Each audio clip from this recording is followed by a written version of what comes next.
If not 3 today, as we watch everything play out. Our Sam Ford has covered many inaugurations here in Washington, and he's been watching it all unfold today at Freedom Plaza.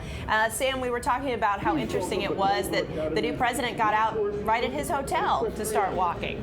That was one of the many interesting things. We are here at 13th and Pennsylvania Avenue, which is where Freedom Plaza is. And as you said, we were able to look down at 12th and Pennsylvania at the Trump family. That is where the president and his family members got out of the cars and walked past this Trump International Hotel. After a brief walk, of course, he was back in the limo and surrounded by walking Secret Service agents made his way to the White House. The musical part of the parade began with a list of military and police and fire department bands. The first civilian band, if you will, to make an impression was from the Black College in Alabama, Talladega College, a huge band of over 200 members. And it was interesting in that many bands, even in this area here in Washington, declined to appear in this parade, or at least declined to apply to appear in this parade. But the parade is fully underway here at Freedom Plaza. I have to say, you said I've been to a number of these inaugurations, Allison. I have to say, I don't recall the parades taking this long. Generally, you were watching these parades in daylight, and we're really here in almost total darkness in parts of this parade.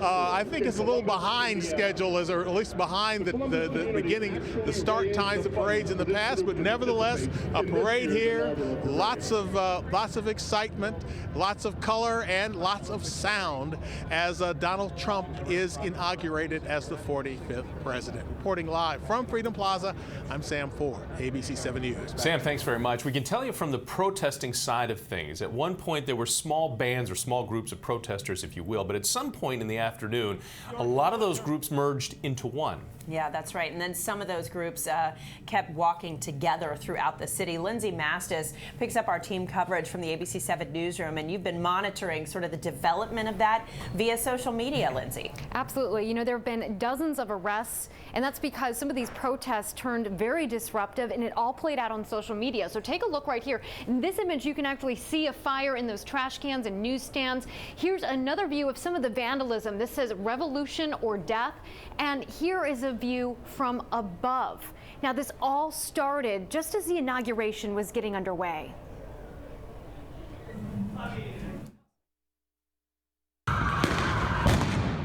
Police used tear gas as one group of protesters made their way along the outer perimeter, leaving a path of destruction. Some knocked out windows to businesses, including the large plate glass windows of Bank of America and Starbucks. This image shows a fire in a trash can. Other protests forced security to shut down checkpoints, which means many people never got the chance to see the swearing-in ceremony for themselves. Most people, though, simply wanted to hold their homemade signs. I'm standing up to the people that are supporting Trump, and I'm trying to actually come together as well. And smaller groups just wanted to make a point, even if it meant bringing out the alpacas.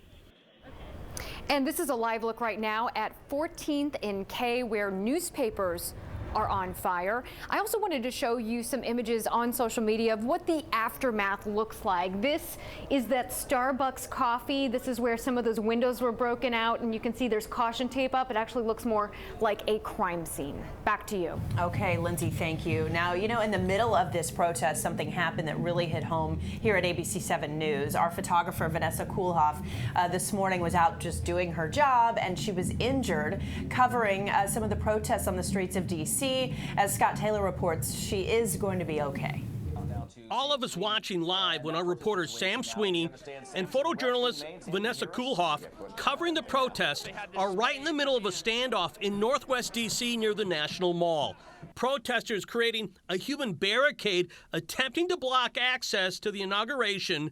Suddenly, something goes terribly wrong when a Trump supporter tries to cross the line. We understand Sam, some arrests being made. Sam, can you hear us? Starting to get pushed around out there a little bit, it looks like, Sam. Hey guys, we're actually being pushed.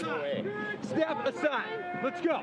Step aside. Get going. Hold on. I got you. Wait. Let her up. The photographer, Vanessa, who I was working with, lined up the shot. We were ready to go. And at that split second is when a Trump supporter came in, tried to break the barrier, and the pushing and the shoving started.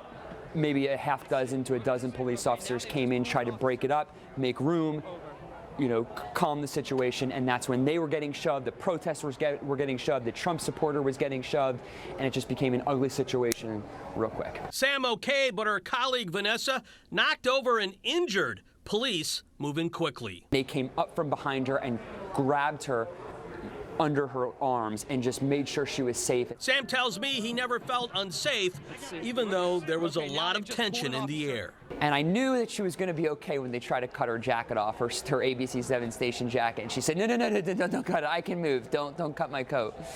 And that was a good sign. It is good to know that she's going to be okay, but a lot of the times we've seen that today with some of our reporters that are getting in the middle of the scrum, that they were getting pushed around a little bit. Even Q was kind of parting some of the protesters, only to find himself in the middle of all the things when things were heating up a bit.